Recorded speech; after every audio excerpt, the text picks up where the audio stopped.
Bonjour à toutes et à tous. Bienvenue à cette conférence en ligne dédiée à la question des cyberviolences basées sur le genre et en milieu scolaire.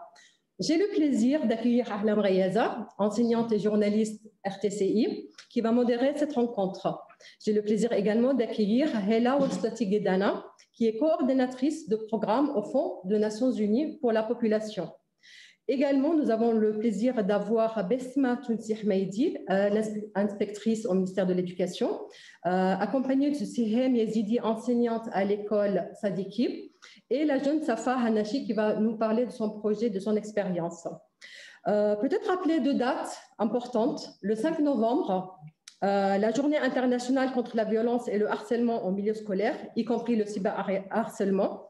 Et sur ce sujet-là, nous allons écouter le docteur Abdelmajid Nasser, professeur de psychologie cognitive, directeur de l'Institut supérieur de l'éducation et de la formation continue, qui intervient en Zoom. Aussi, la journée du 25 novembre, la journée internationale pour l'élimination de la violence à l'égard des femmes. C'est vraiment vous dire l'importance d'évoquer ces sujets majeurs. Merci beaucoup, Ahlam. Je te laisse la parole. Merci beaucoup, Inas. Donc, bienvenue à tous. Bienvenue à ce webinaire organisé par l'IFT en collaboration avec le Fonds des Nations Unies pour la population, ainsi que d'autres associations, d'autres représentants de la société civile. Certaines personnes devaient être parmi nous, Covid oblige. Les choses peuvent se compliquer à la dernière minute. Mais en tout cas, nous sommes très heureux de la présence d'abord des panélistes qui sont là en présentiel à cette jolie salle de réunion de l'IFT, que les personnes qui nous suivent sur Facebook découvrent cet après-midi.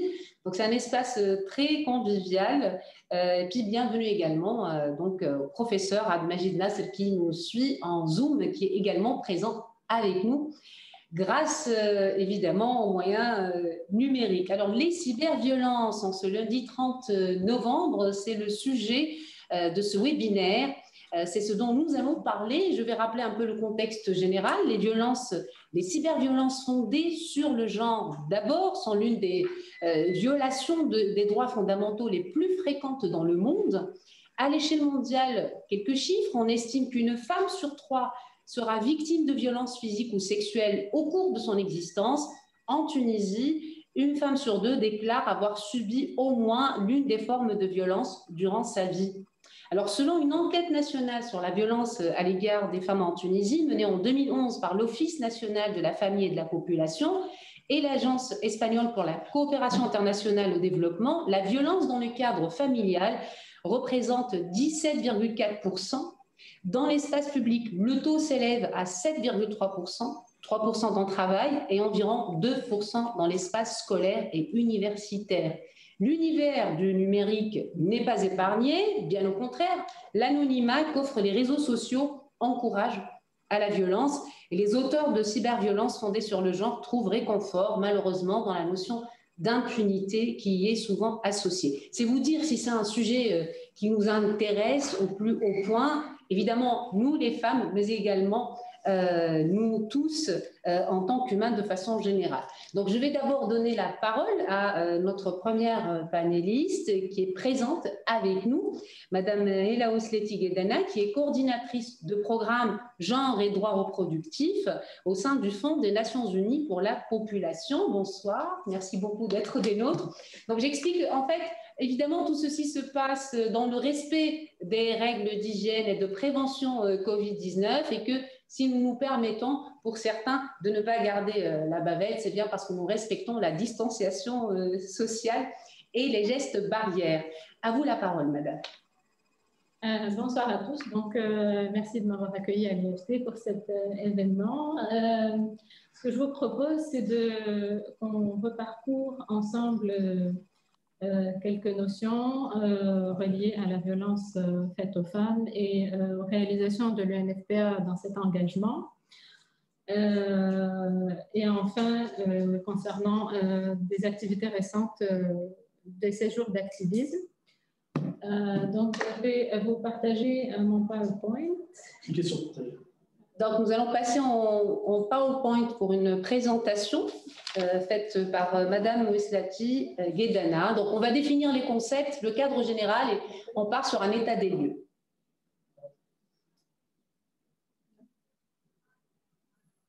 Ça passe. Voici le document, donc cyberviolence fondée sur le genre. Okay. Donc, brièvement, donc, je voulais juste rappeler ce qu'on entend par violence faite aux femmes. Donc, il y a eu plusieurs définitions qui ont été qui veulent couvrir les violences à l'égard des femmes. Donc, en fait, c'est tout acte de violence dirigé contre les personnes de sexe féminin, causant ou pouvant causer aux femmes un préjudice ou des souffrances physiques, psychologiques, économiques. Peut-être, madame, si vous permettez, je vous demanderai juste de parler un peu plus fort. Oui. Donc, en fait, bon, la violence à l'égard des femmes est l'une des violences la plus fréquente dans le monde. Elle ne connaît pas de frontières. On estime qu'une femme sur 3 est victime de violences, selon les dernières études appuyées par les Nations Unies. Il y a une culture du silence autour de ces violences et des graves conséquences sur la santé sexuelle et reproductive des différentes victimes. En Tunisie, donc, la loi 58-2017 est une loi intégrale qui a été votée dernièrement, donc en 2017, et qui définit la violence à l'égard des femmes. Je vais reprendre quelques chiffres des différentes enquêtes, dont celle de l'ONFP de 2010, qui a montré que 47% des Tunisiennes âgées entre 18 et 64 ans ont été victimes d'au moins une forme de violence durant leur vie. Dans l'espace public, une enquête du Crédif a montré que 53% des femmes ont été victimes de violences. Plus récemment, le rapport du ministère de la Femme, le rapport national sur la violence du ministère de la Femme de 2018 a reporté 44 000 plaintes environ qui ont été déposées par des femmes auprès des forces de sécurité, avec une prédominance de la violence conjugale et une prédominance de la violence physique et psychologique. Dans la même année, une étude Nixis a montré que les violences commencent à être moins tolérées par les femmes, avec une baisse de moitié du nombre de femmes qui pensent qu'il est justifié qu'un mari batte sa femme.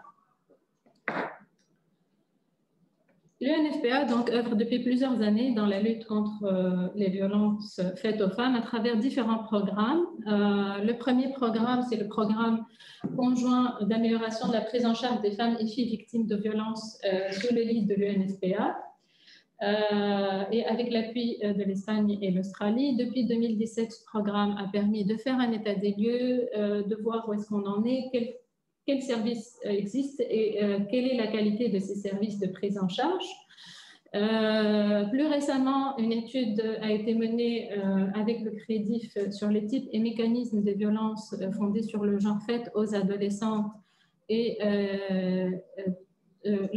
qui visait aussi à évaluer la réponse aux besoins de ces adolescentes en termes de services.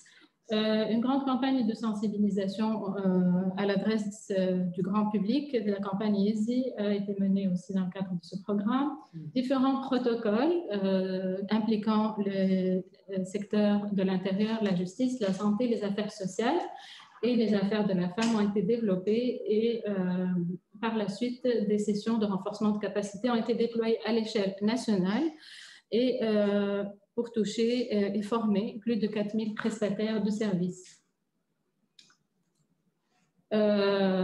Un autre engagement de l'UNFPA a été fait depuis 2015 dans le cadre de l'objectif spécifique 3 de lutte contre les discriminations et les violences faites aux femmes. Ce programme est appuyé par l'Union européenne. Il a démarré avec un plaidoyer pour l'adoption de la loi que je viens de vous présenter, la loi 58-2017, la révision de la stratégie nationale de lutte contre la violence à l'égard des femmes, l'appui à la stratégie de mise en œuvre des indicateurs dans les registres administratifs. Donc, cette stratégie vise à introduire les indicateurs dans les différents registres et pour pouvoir collecter l'information concernant les violences. Ensuite, bien sûr, un appui à la mise en place de la ligne verte 1899. Donc, cette ligne est une ligne gratuite sous la gestion du ministère de la Femme et qui est destinée aux victimes de violences et à leur écoute et qui vise à les orienter vers les différents services de prise en charge.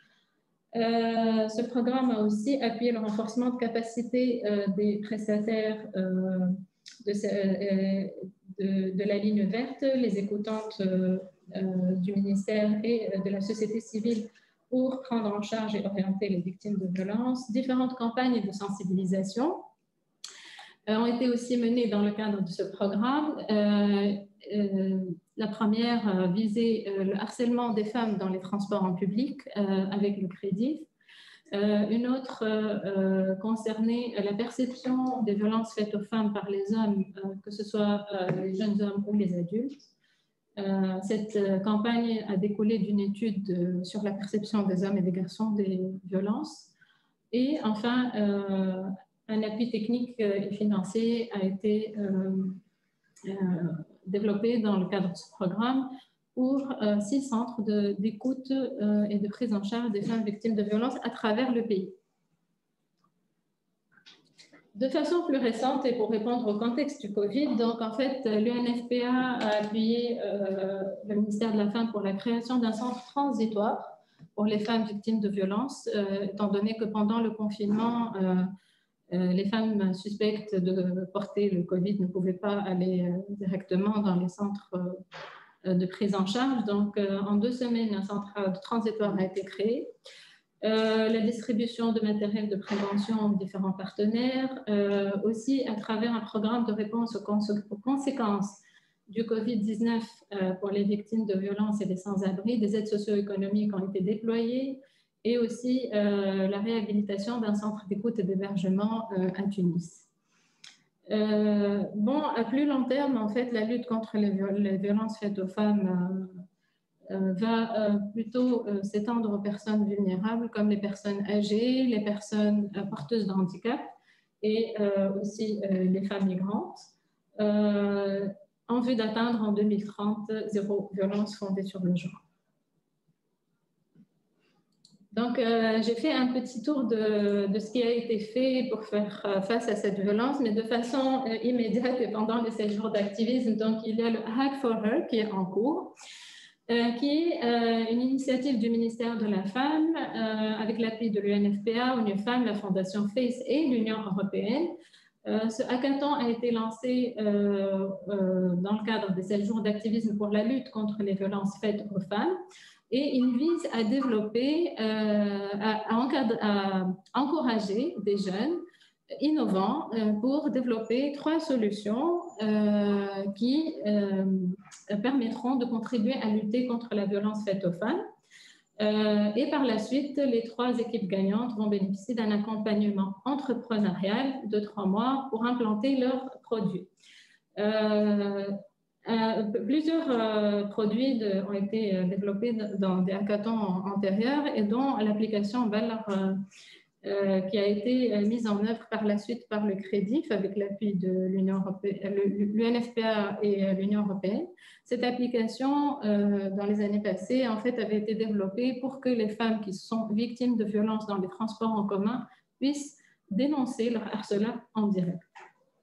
Donc, j'espère que ce hackathon va porter fruit. Le jury a lieu cette semaine, la sélection la semaine prochaine, et qu'on aura des produits innovants et adaptés à la réponse à la lutte contre la violence.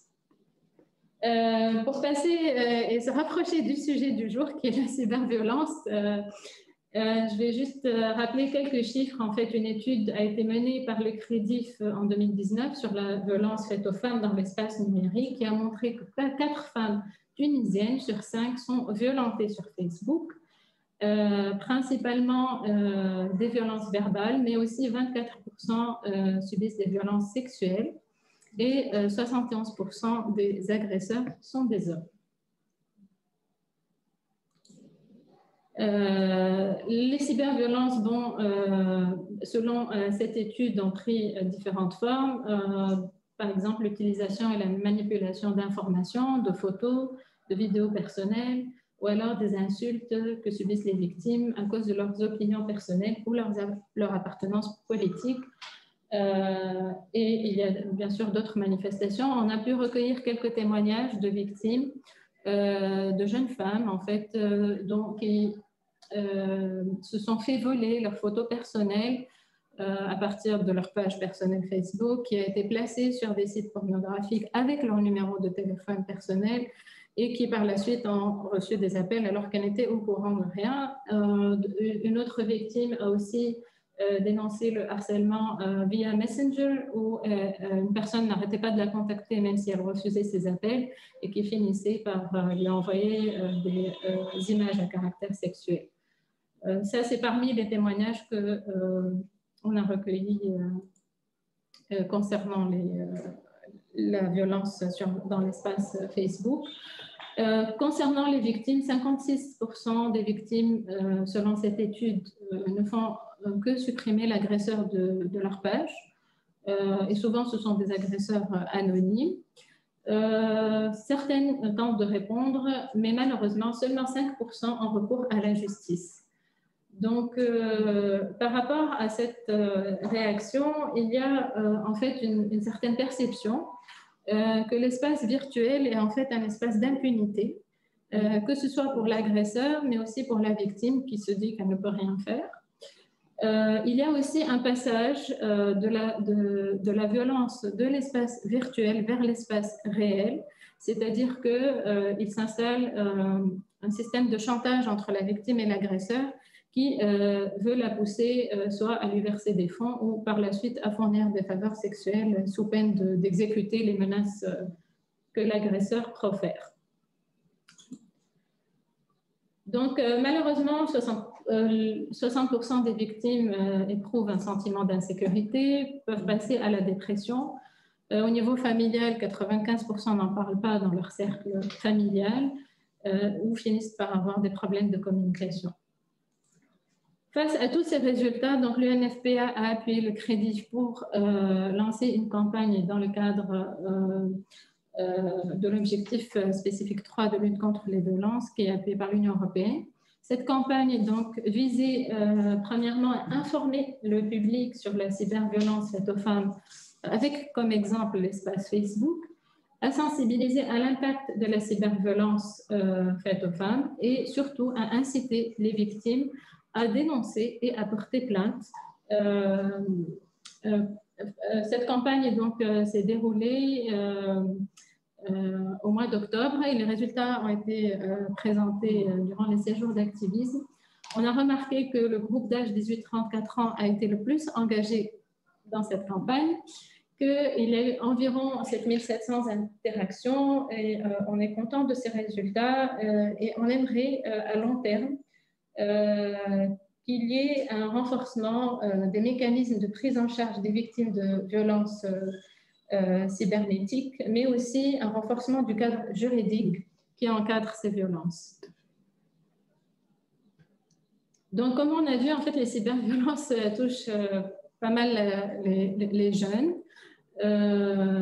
Et à ce sujet, en ce qui concerne les violences faites aux adolescentes, une étude récente a montré que 2 filles sur 3 dans le monde ont été victimes de violences, 2 adolescentes sur 3 ont été victimes de violences sexuelles. Une étude plus récente du Crédit appuyée par l'UNFPA a montré que les violences sont en général sous-estimées du fait de multiples facteurs. En fait, les adolescentes ne révèlent pas les violences parce qu'elles ont une relation avec l'agresseur, qu'elle soit intra- ou extra-familiale. Il y a l'influence de la communauté, il y a la honte, il y a la culpabilité qui les empêche de dénoncer. Donc, elles se retrouvent dans un cercle de déni et de silence qui constitue une seconde violence pour elles. Toujours selon cette étude, les adolescentes ne considèrent comme violence que la violence physique ou sexuelle. Donc, elles ne reconnaissent pas forcément les autres formes de violence. Elles considèrent que la violence parentale est une violence reliée à l'éducation. Et enfin, quand il s'agit de relations amoureuses, elles n'identifient pas forcément cette violence et c'est souvent relié aux amis qui vont banaliser ces normes ou qui vont considérer que c'est un comportement acceptable. Donc, l'adolescente va se dire que je dois accepter cette situation, ou alors, étant donné que c'est un jardin secret, même si elle l'identifie, elle ne trouve pas comment elle va passer au-delà et dénoncer.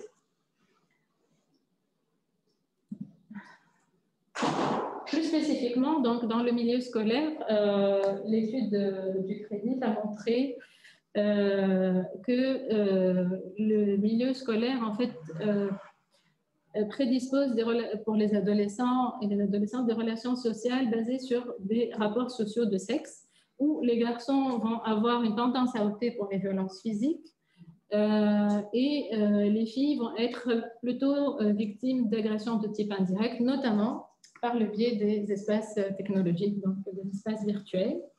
Pour le milieu scolaire, donc l'espace périscolaire est aussi une partie intégrante, donc sur le chemin de l'école, le harcèlement dans la rue est aussi à considérer. Et enfin, il faut aussi garder en tête que la période de l'adolescence donc, est une période de crise où il y a des mutations pubertaires donc, qui suscitent aussi une sensation de violence envers soi-même. Et enfin, il y a un lien avec le manque d'éducation sexuelle dans le cadre scolaire qui menace la santé des jeunes et aussi les exclut d'avoir les normes appropriées. Voilà, donc je sais que j'ai parcouru les violences sous différentes formes et s'adressant à différents types d'âge. Mais je tiens quand même à conclure que, en fait, il faut quand même conserver à l'esprit l'intersectionnalité de la violence pour pouvoir y apporter une réponse intégrale. Et il s'agit vraiment de ne pas garder une idée fragmentée de violence psychologique, dissociée de la violence sexuelle, dissociée. Au contraire, la réponse doit vraiment être complète et intégrale. Voilà. Très bien, merci beaucoup. Merci beaucoup. On vient d'écouter Madame Hela Oueslati-Guedana, qui est coordinatrice, je le rappelle, de programme genre et droits reproductifs au sein du Fonds des Nations Unies pour la population en Tunisie. Bienvenue à ceux qui viennent de prendre le train en marche. Si vous venez de vous brancher sur la page Facebook de l'Institut français de Tunisie, sachez que c'est le novembre numérique qui se poursuit. C'est le dernier jour, c'est le lundi 30 novembre. Et c'est donc un webinaire consacré aux cyberviolences. Et nous avons démarré cette première partie consacrée aux cyberviolences fondées sur le genre. 16 jours d'activisme pour mettre fin à la violence faite aux femmes. Donc pour cette première intervention, au nom du Fonds des Nations Unies pour la population en Tunisie, il était important pour Madame donc, de définir les concepts et puis de brosser un peu un état des lieux. Et finalement, on découvre que ce sont les mêmes paramètres, hein, ou que ce soit au niveau de l'espace numérique ou au sein de l'espace matériel et physique dans lequel nous évoluons, on retrouve les mêmes paramètres, la grande question de l'impunité, la vulnérabilité de certaines couches sociales, que ce soit les femmes ou les jeunes, que vous avez pointé à plusieurs reprises, et puis la nécessité, plus que jamais, vraiment de définir un cadre juridique au sein de cet espace. Moi, je retiens cette magnifique expression employée par un éminent expert en criminalité que j'écoutais l'autre jour, et qui disait que Internet, Facebook, c'était un peu comme une autoroute ouverte sans mode d'emploi. Voilà, finalement, tout le monde y fait à peu près ce qu'il veut, dans l'impunité la plus totale. Puis nous retenons quelque chose d'important, cette grande question des applications grâce à ce hackathon. Pour lutter contre les cyberviolences, il faut aussi des solutions numériques et digitales pour en venir à bout. Merci beaucoup. d'avoir présenté cet exposé. Nous allons passer à la deuxième partie consacrée à la lutte contre le harcèlement, le cyberharcèlement en milieu scolaire, problématique que vous avez également évoquée dans votre exposé. Donc, le harcèlement entre élèves à l'ère du numérique. Je rappelle quelque chose d'important que Inas Debrion a cité tout à l'heure, cette initiative portant sur la création d'une journée internationale contre la violence et le harcèlement en milieu scolaire, y compris le cyberharcèlement. Ça a été adopté par l'UNESCO. Et donc, cette journée a été célébrée pour la première fois cette année, le jeudi 5 novembre dernier. C'est passé un tout petit peu inaperçu. Il y a eu quand même quelques événements, manifestations. C'est vraiment important de rappeler à chaque fois qu'il faut vraiment attaquer cette question. Tout à fait.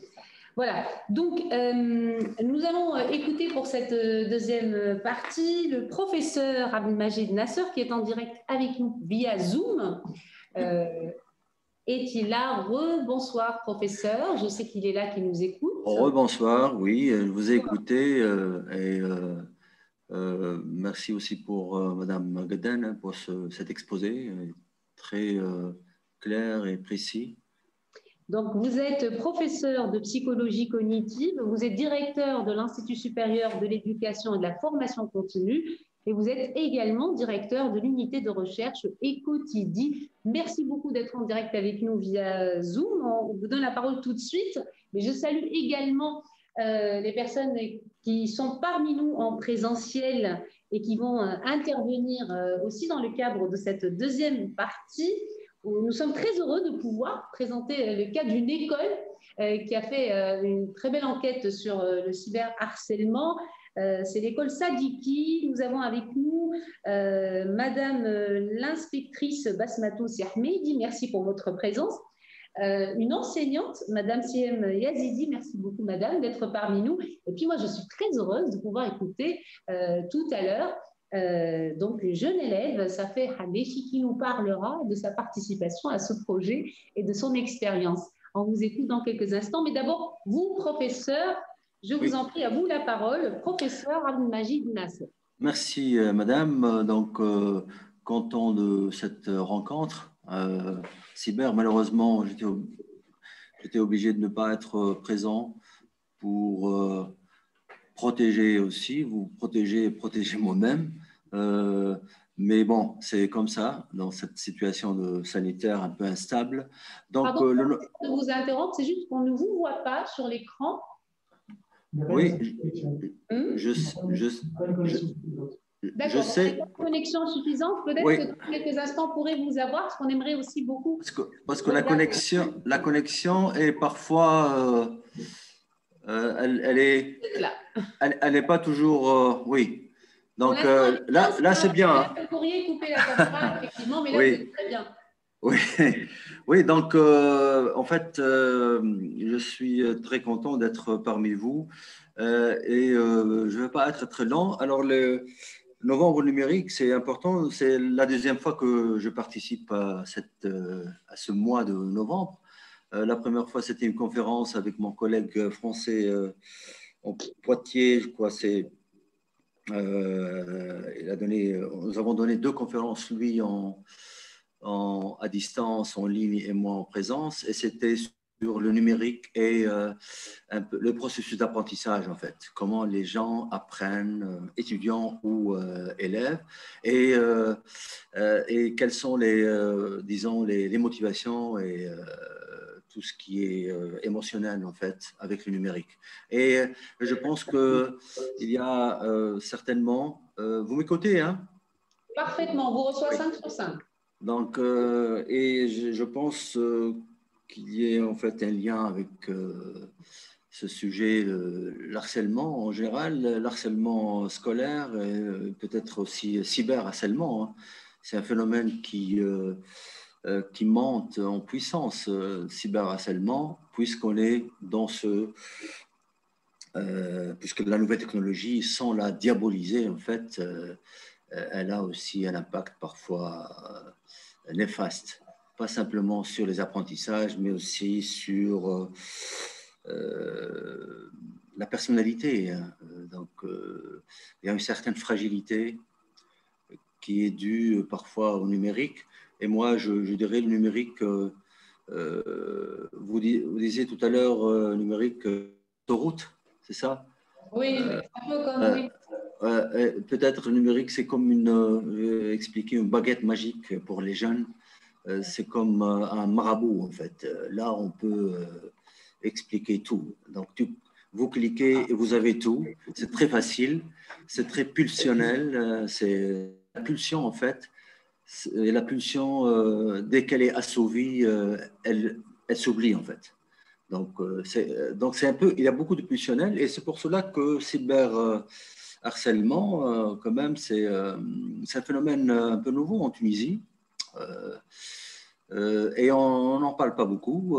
Il n'y a pas beaucoup de recherches scientifiques.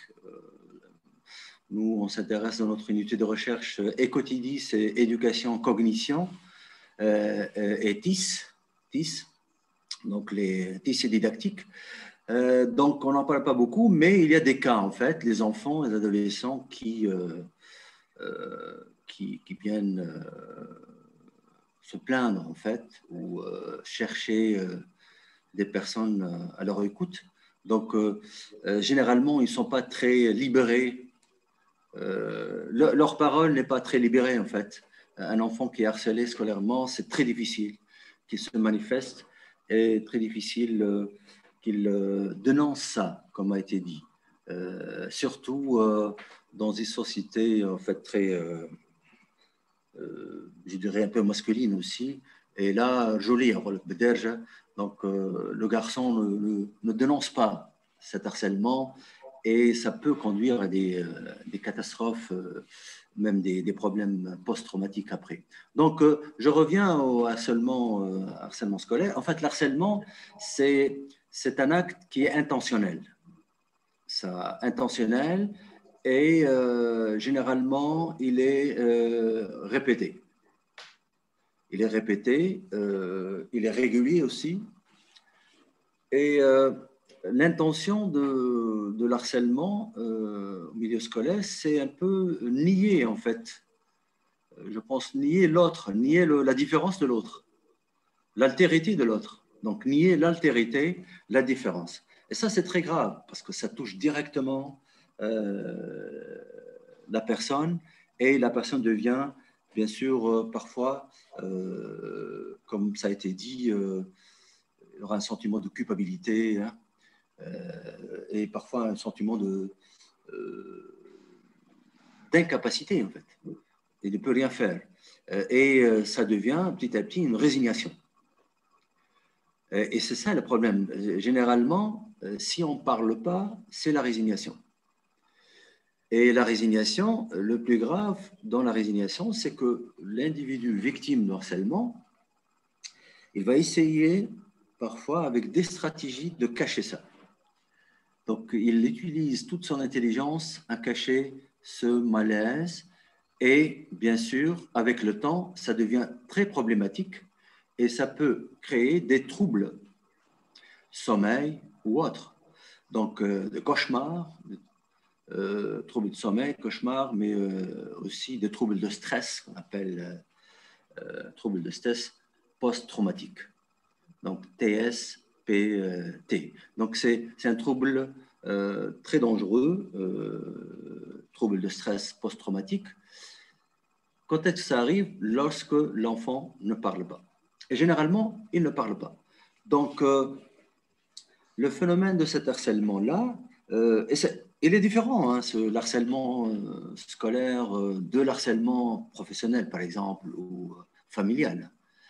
Pourquoi? Parce que dans l'harcèlement scolaire, il y a le groupe, il y a les témoins. Donc, on cherche les témoins. C'est pas on évite les témoins.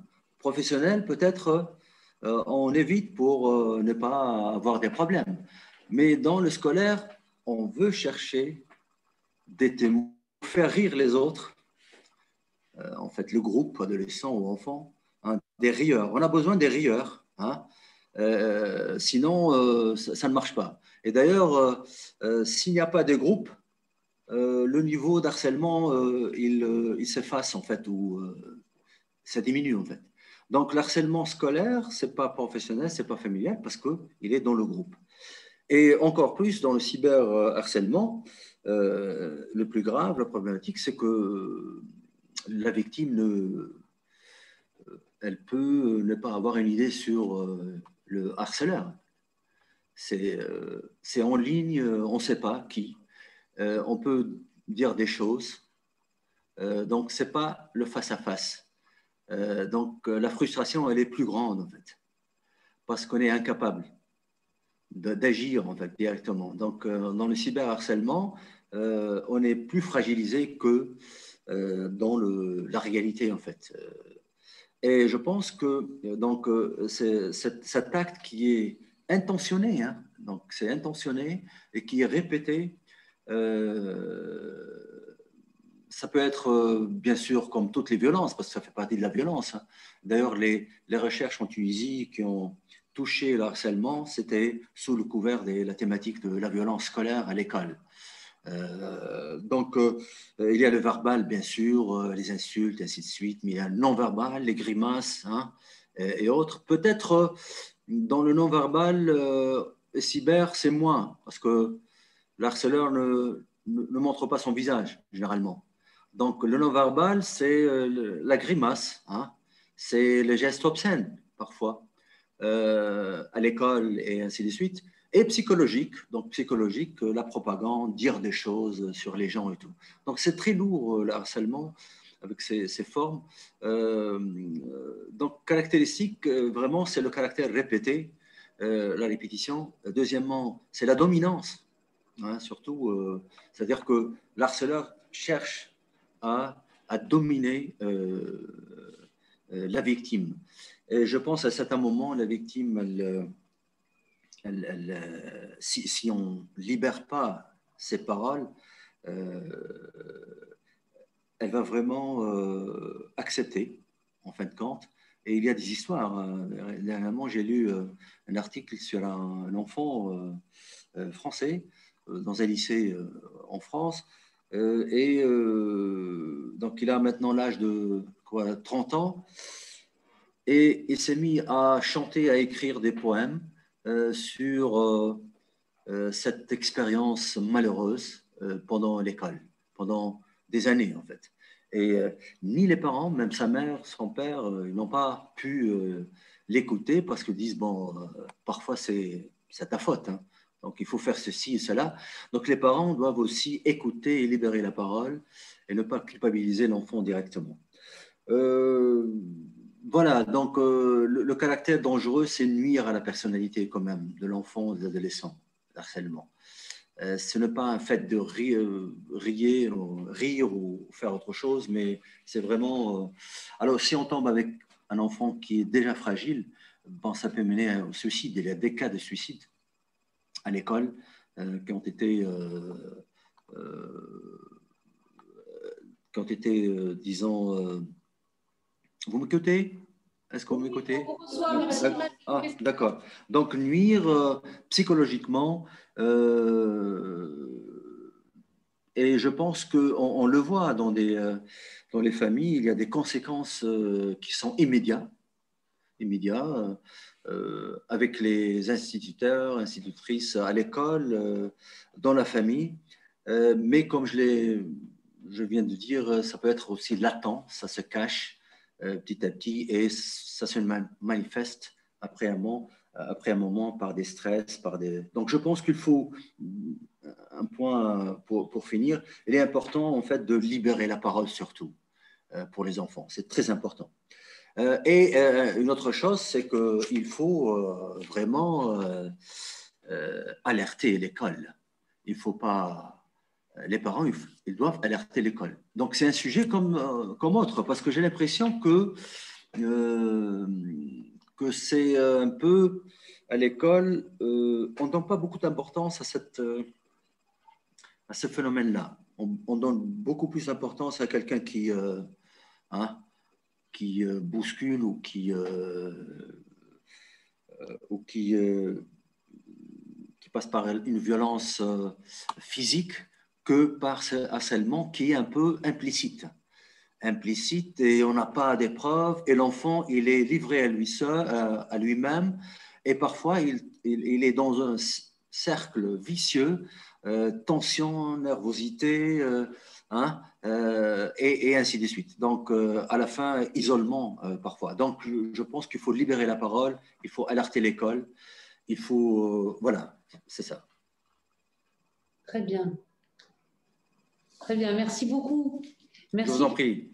Merci, professeur Abdelmajid Nasr. Je rappelle que vous êtes professeur de psychologie cognitive, vous êtes directeur de l'Institut supérieur de l'éducation et de la formation continue et vous êtes également directeur de l'unité de recherche Ecotidi. Merci beaucoup pour cette intervention dans le cadre de cette rencontre débat. Je le rappelle pour ceux qui viennent de prendre le train en marche. Les cyberviolences pour clôturer le novembre numérique à l'Institut français de Tunisie. En tout cas, moi, je retiens de votre présentation cette difficulté qu'ont les enfants, les élèves au milieu scolaire de nommer les choses, de les dire. Parfois, quand on est enfant, on n'a pas forcément les mots qu'il faut, d'où cette responsabilité que vous accordez de taille, qui est vraiment de taille, que vous accordez à la famille et à l'école. Donc, l'importance de savoir peut-être détecter une souffrance insoupçonnée, d'encourager l'enfant à s'exprimer, de trouver les mots pour, et puis surtout de lui expliquer qu'il n'est pas coupable, parce que très souvent, quand on est victime de harcèlement, on est pile victime face coupable. C'est assez terrible quand même pour un enfant qui, quelque part, vit une grande détresse qu'on ne soupçonne pas. Donc oui, la famille et l'école ont vraiment un rôle très important. Alors, vous disiez tout à l'heure, dans la vraie vie, on peut faire des grimaces, on peut avoir des gestes obscènes, mais ce n'est pas tout à fait le cas sur Facebook. Bon, je ne sais pas ce que vous pensez, par exemple, de il y a cette espèce de mécanisme de la haine offert par Facebook aussi. Il y a des émoticônes, parfois, on exprime la colère, on exprime le mépris. Il y a des armées sur Facebook, on appelle les trolls, les haters. Il y a des applications où dès que quelqu'un prend la parole, on fonce dessus pour lui faire subir de la haine comme ça, de façon complètement gratuite.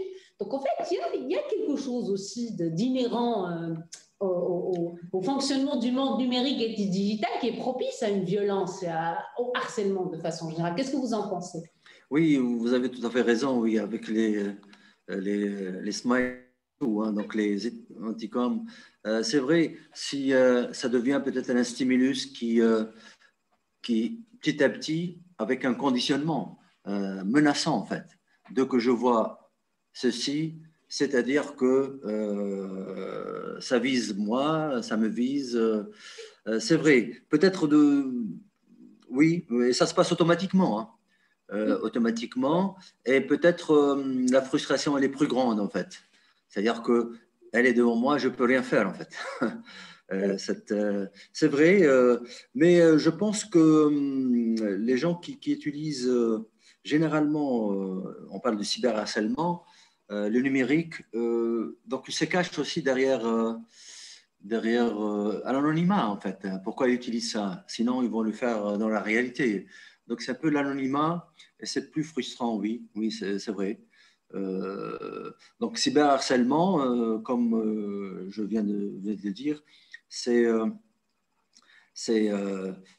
encore frustrant pour la victime, parce que même réaction, en fait, elle va être proportionnellement pas vraiment très importante. Merci beaucoup, professeur. Merci. Je vous en prie. Je suis, j'aimerais bien en fait rester, mais j'ai dit à Madame Inès, j'avais un rendez-vous très important et voilà, bon travail si j'arrive à finir très vite, donc je reviendrai. Merci pour votre participation et au plaisir de se voir. Merci et à la prochaine peut-être. Surtout. Merci. Au revoir. Au revoir.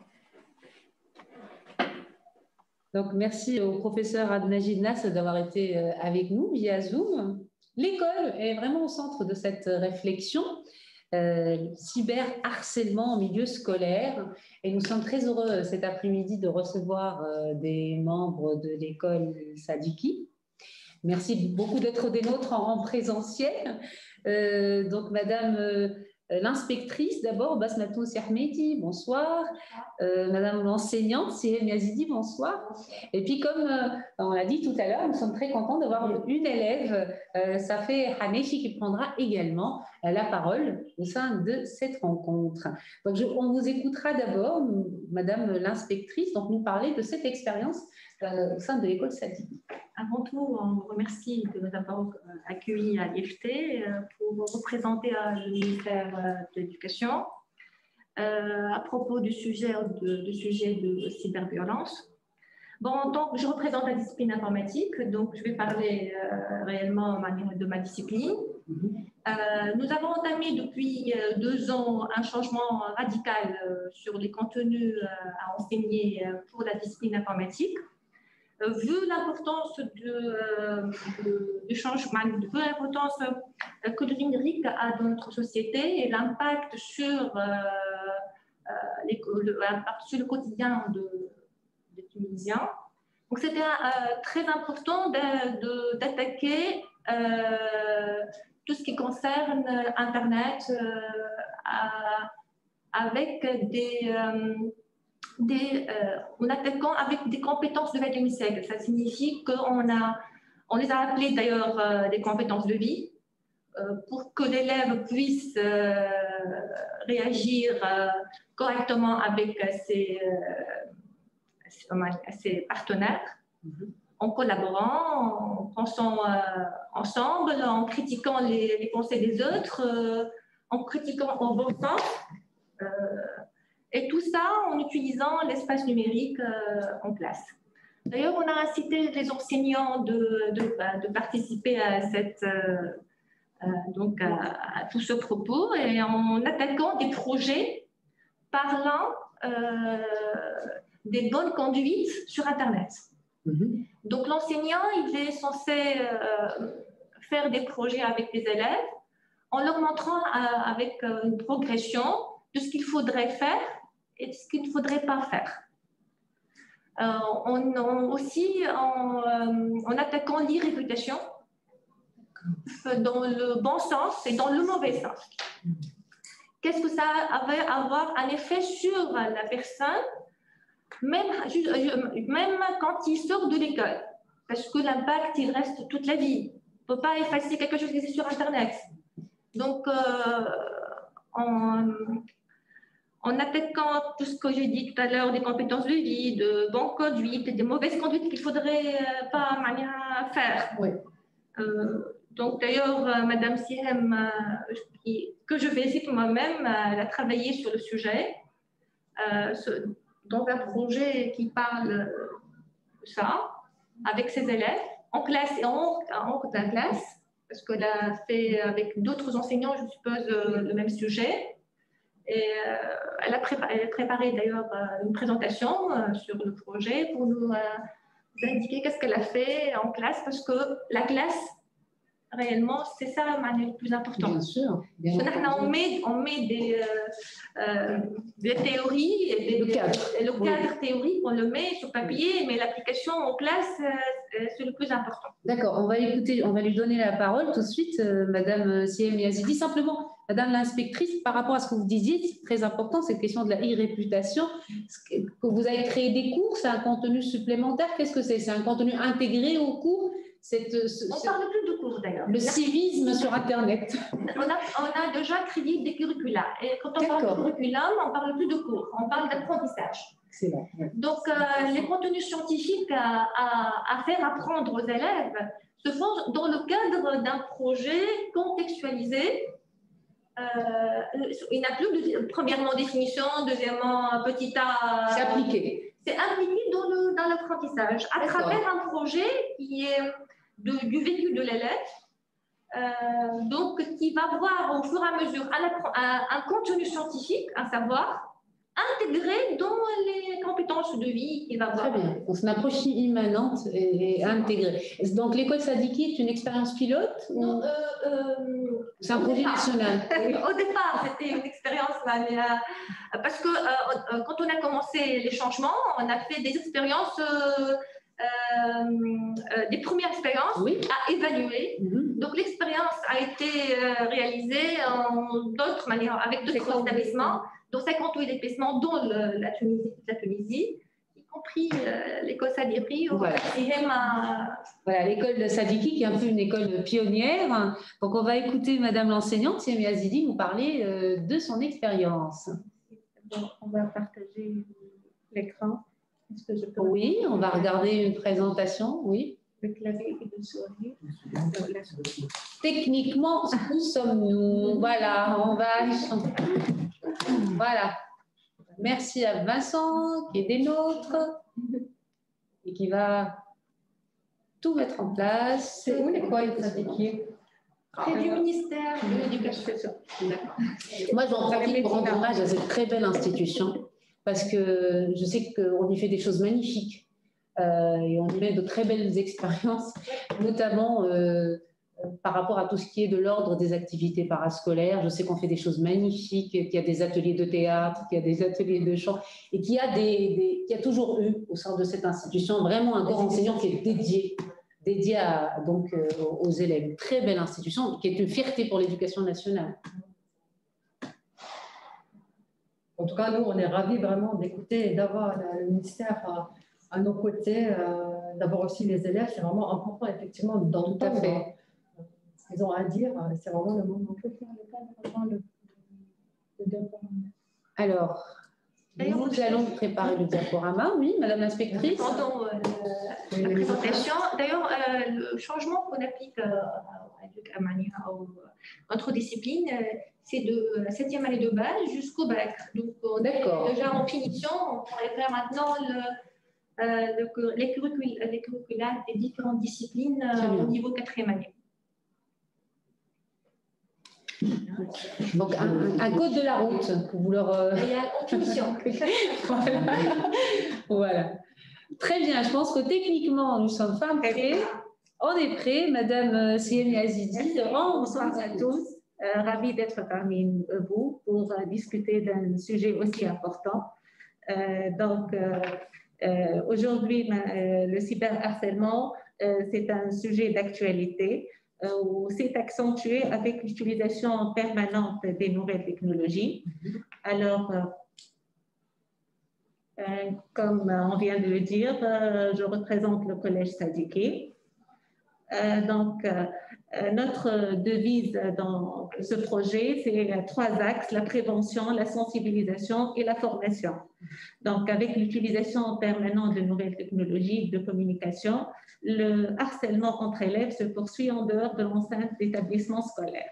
Et le cyberharcèlement, c'est l'un des plus dangereux méfaits de la révolution digitale.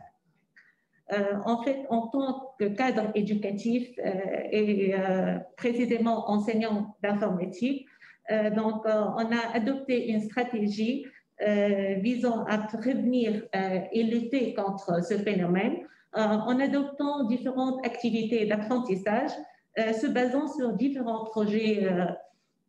Donc, sur l'axe de la production numérique, on a produit un jeu de société par analogie au jeu Monopoly. Donc, on a fait un jeu Netopoly. Ce jeu, donc, les élèves ont eu une maquette vierge du jeu et ont fait des recherches sur Internet. Donc, l'objectif était de présenter les attitudes responsables sur Internet et présenter aussi les unités de mesure de l'information et formuler les règles du jeu. Donc, ici, le capital n'est pas l'argent, c'était l'espace mémoire et les quantités d'information. Donc, ici, la maquette qu'on a créée. Donc, ici, on a les navigateurs, les antivirus. Très chouette. Ici, le bouton de démarrage, les virus, la prison au jeu était remplacée par les virus. L'élève doit chercher l'antivirus s'il tombe sur le virus. Donc, les applications, les réseaux sociaux.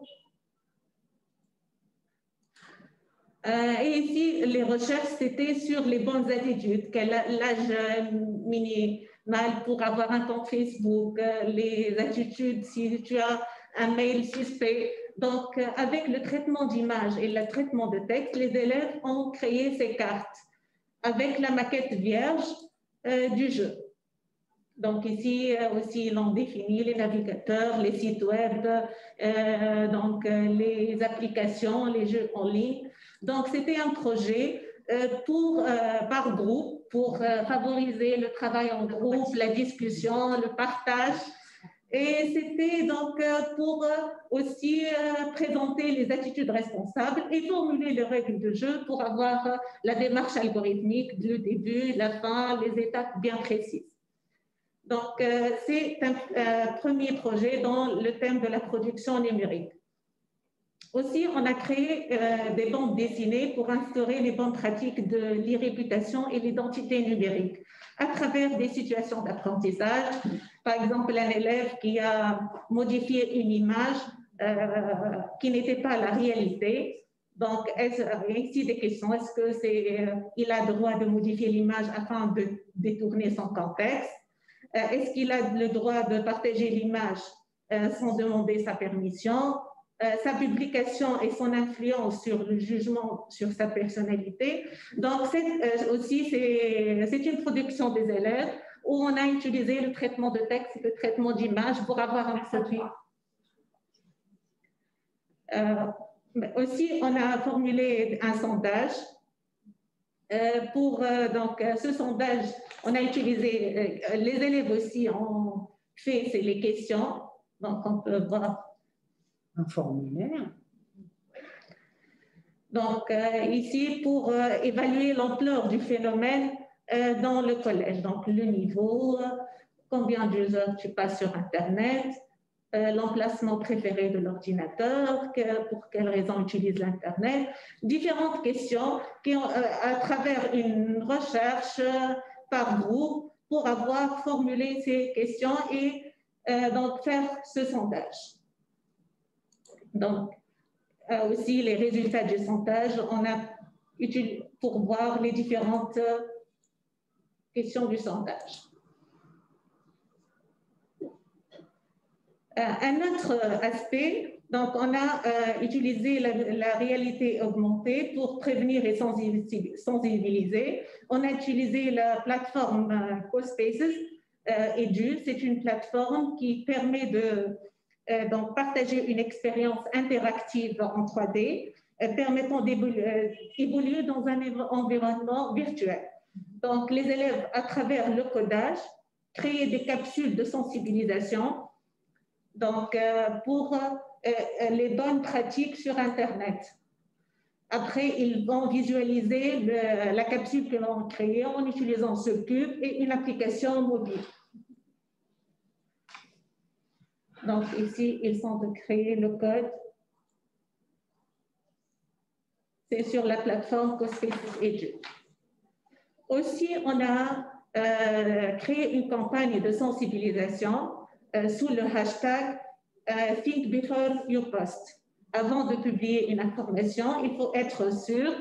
Et donc, c'était un événement à l'occasion de l'SID, Safer Internet Day, pendant le mois de février 2020. Donc, c'est une campagne post-it or no post-it, that is the question. Donc, on a mené les élèves à bien réfléchir avant de publier quelque chose. Et très important, c'est irréversible. Donc, il faut être conscient avant de publier. Donc, c'est les images de la campagne. Donc, on a utilisé aussi des outils numériques pour l'évaluation, donc, parmi nous, notre ambassadrice le cyber harcèlement, Safia Hanechi, qui va nous présenter son expérience. Magnifique. Merci beaucoup vraiment pour cette présentation. Je pense que vous êtes tous bluffés par ce que vous avez fait. Vous êtes très différente de l'image que moi j'ai des informaticiens et des enseignants d'informatique. Vraiment. Tout a changé. Oui. Et c'est ludique. Vous êtes dans une démarche participative. Ils ont participé à tout. Et il faut souligner que tous ces projets, je les fais dans une équipe d'enseignants.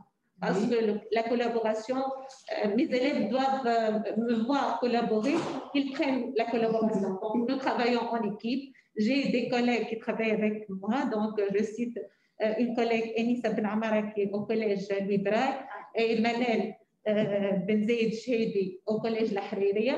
Donc, nous travaillons en tant qu'équipe et nous partageons ces projets, ces expériences ensemble. Voilà, on leur rend hommage, même si elles ne sont pas parmi nous. Bravo pour ce que vous faites. Vraiment, c'est un très beau projet et c'est très utile au-delà de la question du harcèlement de façon générale par rapport à d'autres formes de prédation sur Internet. Moi, je pense à certains endoctrinements sur Internet. Dire à un enfant, savoir reconnaître pourquoi cette photo a été enlevée, elle a été remplacée, être vigilant par rapport à la manipulation sur Internet, c'est extraordinaire. Et vraiment bravo pour ce que vous faites. Merci. Et nous allons écouter mademoiselle l'ambassadrice qui est parmi nous cet après-midi. J'en suis très heureuse. Inas aussi. Voilà, ça fait Haneshi qui est ambassadrice dans le cadre de cette lutte contre le cyberharcèlement. À vous la parole, mademoiselle. Bonsoir, je vous remercie pour cette opportunité pour partager ma expérience avec vous et ma lutte contre le cyberharcèlement et comment j'ai essayé à aider les victimes et sensibiliser mon entourage scolaire. En fait, récemment, j'ai remarqué que beaucoup de ceux que je connais subissent du cyberharcèlement. En fait, ce phénomène a répandu largement dans le milieu scolaire. Comme on voit que presque tous les élèves possèdent des comptes sur les réseaux sociaux. Et j'ai clairement observé l'impact négatif du comportement haineux et discours violents sur les élèves tels que l'harcèlement, la publication des rumeurs, la publication même des images contre des amis de classe.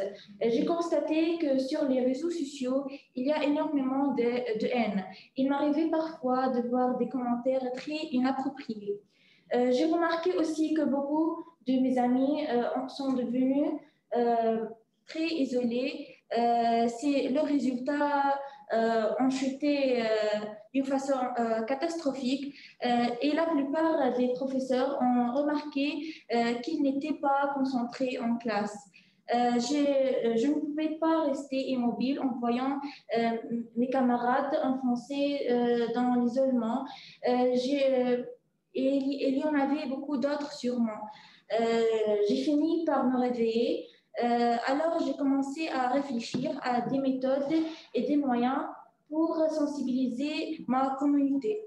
Alors, j'ai commencé à faire des recherches, à regarder plusieurs vidéos sur Internet et j'ai décidé de faire et créer une vidéo en utilisant des moyens et méthodes médiatiques et technologiques. Et c'était après consulter ma professeure et ainsi qu'après bénéficier des suggestions et d'idées de mes camarades. Et je l'ai publié ensuite sur YouTube pour que le maximum de gens puissent le voir.